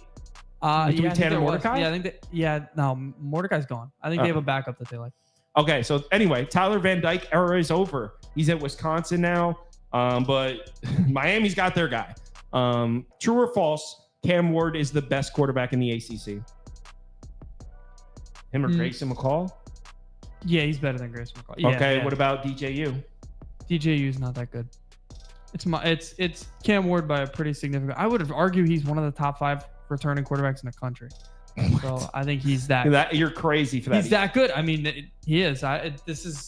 He's one of the best talents in the country. I think at one point he was thinking about declaring for the NFL draft. That would have been crazy. But he will be an NFL quarterback. I mean, he'll be. Keep in mind, you got Preston Stone, you got Kyron Drones. Take Cam Warner. Haynes King. Yeah, I'll take Cam Ward over all those guys. I think those guys are really good. I think Preston Stone's probably the best passer Kyle in the conference, McCord, but Tyler Shug. you're Cade just naming Klubnik. guys that are not. As I'm good as naming Cam guys Ward. that I don't think Cam Ward's hands down the best quarterback in the whatever. We're getting off track. So anyway, they're set at quarterback. That's the point we're making. High hopes for Cam Ward this year at Miami. They did lose 2 of their top 3 running backs to the portal. Their RB1, Henry Parrish, is gone. He's at Ole Miss now. Their other guy, Donald Chaney, we were just talking about him. He's now at Louisville. But they brought in Damian Martinez from Oregon State. He rushed for about 1,200 yards last year in the Pac-12. So they got their RB1. By Miami running back standards, he's nothing like. I mean, they're fine at running back, but I mean, Miami always has talented skill positions, so I don't think that's a blowaway. I think it is a blowaway. If you watched him last year, he went under the radar because Oregon State was good, but I think they got a lot of because it was the Pac-12. They didn't run as much. This kid's a star. I mean, he's really, a star. Really good. Yeah, he's really a star because he was running on the likes of Arizona State. He's a star. He ran for 1,200 plus yards last year. In the Pac-12. Star. I said star. I mean star. He's a star. I said star. I mean star. This kid, he is a star. I said star. Kid. I mean star. This is one of they got one of the best running back transfers and quarterback transfers in the country. Martinez isn't necessarily number 1 on that, but he is a top transfer, and they got him, and yeah, star. All right. Anyway, I said star. I mean star. As far as wide receivers, they're good, man, because Restrepo is back. Now his stats 1,100 yards last year, led the team in receptions by far, but it's not just his stats. This dude is clutch as hell. Like whenever Miami needed a first down or a catch, he came through. Really like Restrepo a lot. He's so good, and he came back. And also their wide receiver too. That kid, his name's Jacoby George. He came back as well. So they got their top 2 wide receivers back, and they also brought in a kid that had over 800 yards with Houston last year. So it's not like they brought in a kid from the FCS. They brought in a kid from Houston that had 800 yards. So Miami, I believe Phil Steele said best wide receiving core in the ACC, right? Yeah. I just said it on the last team. I thought Louisville was second behind this team. I mean, this receiving core is sick. Their top 2, like you said, are back. Their third went to Georgia, but they replaced him with another Big 12 receiver, like he said. So this is the best trio in the ACC, and I think you can probably argue in the country because of how good Restrepo is. So it's a really good unit. If you had to point out a weakness in the Miami offense, I guess you could point at the offensive line. They did lose 2 starters, but they brought in a kid from Indiana with starting experience in the Big Ten. So they should be fine at offensive line. Really, it's tough. If you're trying to poke holes in the Miami offense, you're going to have a hard time doing it because they're pretty loaded up with talent. Yeah, this is like injury-plagued players back as well. He missed a lot of last season. They expect him to be pretty good. But yeah, it's definitely the weakness, but I think everything else is such a strength that this unit's only looked at as a weakness because everything else is so good. So this isn't a strong O-line under any circumstances, but it's a good unit. It's a good overall unit, that's for sure. All right, let's talk about the defense. Now, this defensive line might be a freaking problem. And it's crazy. We just talked about how loaded the Miami offense is. But the defensive line, all right, they lost a lot of depth. If you actually read the players from last year and read who they lost probably 4 or 5 of their top 8. But the pieces they bring back, I mean, they still got Ruben Bain Jr., who's one of the best in the country. I mean, they have a monster on the defensive line there. And they also brought in a literal busload of transfers on that defensive line. They got a kid from NC State, Michigan State, Tennessee, Middle Tennessee. So, a bunch of FBS transfers are coming into play on this defensive line. And keep in mind, this was an elite defensive line last year. Go up to the defensive line numbers, Prop Beaver. The Miami defensive line, their Miami run defense was elite last year. And I know they lost some of their depth, but I don't think it's crazy to say that they're even better. It's going to be hard to run on the Miami defense this year. They do have 2 starters back at linebacker as well, and they add a kid from Louisville. So the defensive front 7 for Miami is pretty scary. If you're going to try to play this team and run the football, you're going to have a hard time. They were great against the run last year, may even be better this year. Now we get to the secondary, and again, if you're looking to poke holes somewhere, secondary could be a bit of a problem for Miami. They lost 3 of their best DBs from last year. They did add a safety from Washington who apparently is pretty good. I don't know who it is. Yeah, he's a bit of an unknown, but yeah, there is a this whole unit overall is unknown, but he's a young, highly recruited player, so Kind of just has to fit. The pieces have to fit for that unit. Otherwise, they're probably going to get thrown on a good amount. They weren't necessarily great against the pass last year either. So, yeah, that's where they need some.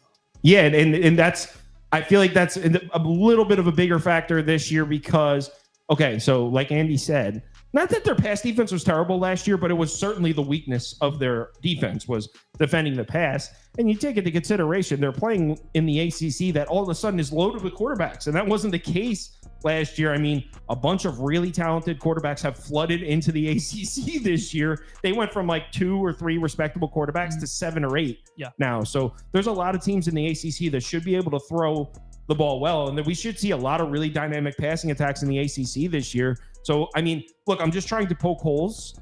I'm not like, if you're a Miami fan, I think we have some in the comments. I'm not like shitting on you guys at all. I'm just saying if you're looking for something to worry about, it would be the fact that the pass defense might be the weakness of the team. So, yeah, they're built a little bit like USC was last year. Didn't have a good secondary, was pretty much good at everything else, but they're better in the secondary than they were. So I think they're going to compete at the top of this conference regardless. I think if they figure that out, they'll probably win the conference. So, yeah, this is an overall – they're ranked in the top 25 for a reason. This is a really good team. All right. Should we play the win-loss game? Got to play the win-loss game. Prop Beaver, let's play. Week 1's tricky. I'll say. That's all I'll say. I'll say. Week 1's just tricky. I don't really. All right. Week 1 at Florida. What Tricky. an opener. I mean. Both teams need that game a lot. Brutally. So, yeah, that's. I would chalk it up as a win, but. Miami should be the better football team this year. They are they're the better roster for sure. They're both pretty terribly coached, but they're yeah, both teams need it. I think Miami I mean, going into the swamp is no bullshit, but I think they'll win. Let's give them a win. I think they'll win. How about this? We'll give them a win, and if there's a questionable one later in the schedule, we'll give them a loss. They're starting 4-0. Yeah, 4-0. Virginia Tech. How about this? They dropped Florida or Virginia Tech. Okay. So we'll put them at 4-1 after Virginia Tech. In case you missed us talk about Virginia Tech's going to be a problem. So I think that it's realistic to say they'll lose Florida or Virginia Tech. Mm-hmm. At Cal will be tough, but it's across the country, but they should win. Yeah. Cal, I don't dislike Cal at all, though, especially the quarterback they got. And if he's going to come out throwing the ball, we just talked about Miami secondary on the road across the country against a kid that can sling it. It's not exactly the most ideal spot, but they should win. Yeah, they should at win Louisville? the next. That's off a bye too. I like that one. Who does Louisville have the week before? No, they got Louisville off the bye. So they get Louisville off the bye, which is huge. Yeah, they're going off, and Louisville's coming off Virginia. Yeah. I would still side Miami in that one. They're still more talented than. But again, I don't know what Miami's going to be at that point because you'd assume they're going to be 6-1 at that point, or 5-1 at that point. But you never know how their season's gonna start with Florida. So I think they're very. I think they dropped the home game to Florida State. Yeah, because I think Florida State plays on Friday, extra day rest before. So how about this? We'll give them the Louisville road win and a loss of Florida State. That puts them at 2 losses through 8 games. So 6-2, home Duke win. At Georgia Tech should be a win, but that's a tough one. And also, it's another team that's got a quarterback. I got them at 10 wins. I think they're beaten. Wake Forest at Syracuse. So in between 9 and 10 wins, it's got to be over because I have met 9 or 10. And I think they could sneak to go 10 to win 11. Let's go over. So 9 or 10. Over. But the reason I won't bet it is because there's about 4 games in there where I thought I was being responsible saying 2-2. Those 4 games could be 0-4 or 1-3. Yeah. They could also be 4-0. So every year swing games. I feel like every year does the same dance with this team. They're always this talented. No, I think this is the most highly touted I do think Miami it's year. the best they've been. And they're also with the 12-team playoff. They know that they can kind of afford a loss this year. Usually their season's over right away. Right. But yeah, this team's definitely very tricky always. Let's talk Narduzzi ball. Yeah. Narduzzi. Pitt. Shout out Pitt coming through. Huge upset call by me last year. I took Pittsburgh money line against Louisville. They were like 7.5 point dogs. It was in the rain at home, coming off the Notre Dame upside. You couldn't paint a better spot. It was perfect for a Pittsburgh money line. I mean, college football as a whole wasn't even great for me, but that hit was nice. Anyway, Pittsburgh. Coach Narduzzi, Pat Narduzzi, back for his 10th season as head coach. And before we get started, True or false? Pat Narduzzi's on the hot seat. Yeah. I believe with the way that college football is now run and the way that college football is, everybody will kind of be hitting the reset button. Narduzzi's been there a very long time. If they go through they went 3-9 last year, right? If they go 3-9 again, I would guess that he's going to be fired. I think this is his last shot to kind of build something here. Now, maybe the people at Pitt have different thoughts than I do, but I think that this will be a reset if they're not successful this year. I mean, it's I like Pat Narduzzi and they love him, by the way. So I don't, and also that city's loyal. I mean, Mike Tomlin's been going 9-8 there for 3 decades. Yeah. That's a loyal city right there. And they love them some Narduzzi. They love Tomlin. So like, I would imagine if there's a fan base that's a little more understanding and willing to play the long game, it would be Pittsburgh based on what we're seeing with the Steelers. But yeah, I don't think it's crazy I mean, for those of you that aren't familiar with Pittsburgh football, they went 3-9 last year. It was Pittsburgh's worst season since 1998. So it's not crazy to say that Narduzzi might be on the hot seat this year. But again, they're a loyal city. He does bring back the same coordinators as far as the staff.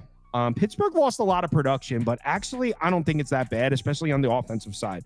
So they're 92nd in returning production, 13 returning starters, just 4 on defense. So the defense, I will listen to some criticism. I think the Pitt offense might be okay. Okay, so the quarterback from last year is gone, Villo or whatever. He wasn't even supposed to be the starter. The only reason he was starting is Djokovic couldn't stay healthy. Mm-hmm. That's the only reason that kid was even playing. So that kid's gone. He's actually the backup quarterback at Georgia State now. That just shows you what situation Pittsburgh was in last year as a team. Their starting quarterback for a majority of the season is now a backup on Georgia State. They brought in Phil Djokovic to be the quarterback. He couldn't stay healthy. But by the way, Djokovic is gone too. So now they got Nate Yarnell taking over at quarterback, and I'm not going to sit here and pretend to know a ton about him. He's a junior. He's been with Pitt his entire career. So Narduzzi recruited this kid. He's been sitting the bench waiting for his time, and his time is now. He did start one game last year, and he looked good. I mean, It was on the road in Duke. So, I mean, we know how good those Mike Elko Duke defenses were. Mm-hmm. It's not an easy place to start to make your first. I don't know if it was his first career start. I think it was. I think it was his first start. Yeah, so it was his only start last year, that's for sure. So he goes on the road, makes one start on the road in Duke against a Mike Elko defense. Played pretty well. I mean, he got no help from the run game. Pitt as a team had 32 carries, 43 yards on the ground. So like 1.1 yards per carry as a team. He went 25 of 35, 265 yards, 2 touchdowns and a pick. So he went on the road in Duke. The game was tied at half. Mm-hmm. Now, Duke didn't have Riley Leonard in the game. Yeah. So Duke was also, but he played pretty well on the road against that Duke defense. So by no means am I saying here like, oh, Pitt's set at quarterback, but pump the brakes on this kid. He might be pretty good. Narduzzi recruited him, and he's been waiting for his time. And now this is like the old school way of college football. Yeah. Someone sat the bench as a freshman and sophomore, getting their chance as a junior. So Yarnell's going to be the quarterback. Kind of a question mark there. They got the running back, though. Rodney Hammond Jr., he's back. He was RB1 last year. They also added a kid who rushed for 900 yards with Western Carolina last year. So they should be set at running back. They brought their main guy back and added another weapon in the backfield. Yeah. Their star receiver is gone. His name was Bub Means. He's now a member of the New Orleans Saints. But behind him, wide receiver 2, wide receiver 3, and wide receiver 4 all back. They also added 2 wide receivers from Western Carolina. Mm-hmm. Narduzzi must have went in there and just like... Well, there's a connection. Oh. The OC comes from Western Carolina. What do you mean? They have the same OC as last year. The OC was there at Western Carolina 2 years ago. Oh. This is a combination. The running back comes from Western Carolina. He was in that offense. The receivers... Or I think he took, what did he take? 2, I think? Or 2 receivers and a running back from Western Carolina. Yeah, so that has a connection. I thought that was really interesting when I was going through this team that I had the same thought as you. I was like, what the hell is he going to Western Carolina? Yeah, and I looked at the OC, and the OC was, I think it was that. If he wasn't the head coach, he was the OC at Western Carolina 2 years ago with these guys. So yeah, that was that. Tight end, also one of the best tight ends in the conference. And Bartholomew, I believe is how you say it. So yeah. Very good. Overall, I think the offense is the only question really to me is the quarterback. I don't know how good he's going to be. Limited timing, so I'm not going to bank on him. No, I think he'll be okay. Yeah. No, I trust Pat. I trust Coach Narduzzi. I trust Coach Narduzzi. So now we get to the okay. Look, I actually think the offensive line is going to be okay as well. I know at quick glance it doesn't look great. But Pitt's offensive line has been crushed with major injuries like 2 or 3 straight years, and they're bringing a lot of the guys. So if you look at the pieces that played last year, yeah, a lot of them are gone, but they're bringing back 2 pieces that should have been there last week and missed last year and missed the entire season with an injury. So it's not as bad as it looked. I think Pittsburgh's offensive line is going to be solid. Yeah, 8 transfers, all with experience coming into. So yeah, this is a pretty much a new unit. But if they stay healthy, they'll be fine. Now we get to the other side of the ball, and Pitt's defense. It's tough. Their defensive line completely gutted. I mean, I'm pretty sure they lost every single member. Yeah, they're all gone, and their longtime D-line coach is also, I believe, he retired. I think he was fired. Retired. Yeah, D-line's gonna be completely different. I'm very, very nervous about how this team's going to get run on. They were really good last year against the run, bad against the pass. I think that is probably going to be the opposite if the pass. I don't know if they're going to be good against the pass. Yeah, well, I mean, that's a problem. I think this is going to be a pretty bad unit overall then, because I think the run defense is going to take a significant step back. You lose a coach that you loved. And, yeah. Still? Oh. He cut out for a second. Yeah. He's back. I'm back. Okay. Anyway, here's the thing. Oh, it looks like I dropped off the screen for a second and came back, but whatever, we're good. It's the last team we're finishing up now. Yeah. They did bring in a kid that should be good as out linebacker. He was first team all conference at Ohio last year, the Bobcats. So, and that was one of the best defense. That was the best defense in the MAC. So they brought in a star linebacker. I think the plan here for Narduzzi is going to be run the ball, chew the clock, keep the defense off the field as much as possible. I mean, that's got to be the game plan going into this. So let's play the win-loss game.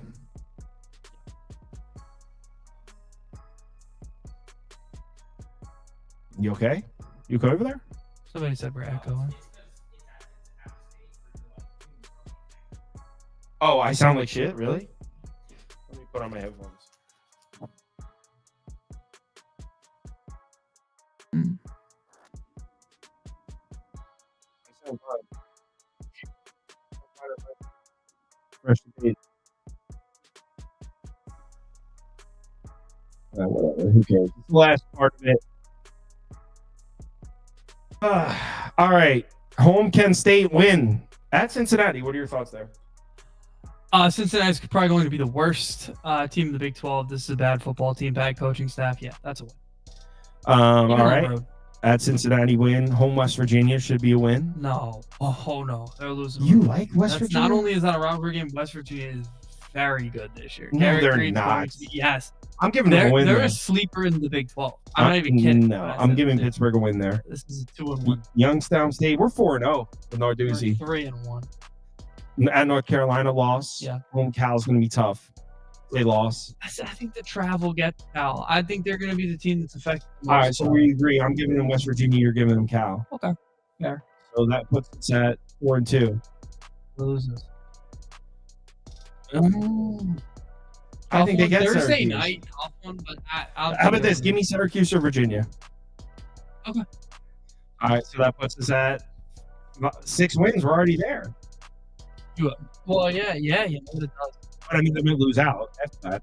Yeah, I don't think they're And beating. they're not going to beat SMU. And they're going to lose those last 3. But that's still 6 wins. Give me the over. Yeah, I'll take the over as well. And I think don't be surprised if they sneak that Boston College one too. So I think a lot of people are putting stock in Cincinnati. That game probably. Cincinnati's awful. So I'm gonna think. All right. Yeah, it is echoing bad. It wasn't before, so I don't know what's going on. I'm going to look at that now. But everyone, thanks for watching. Everyone, have yourselves a great night. Remember to bet responsibly.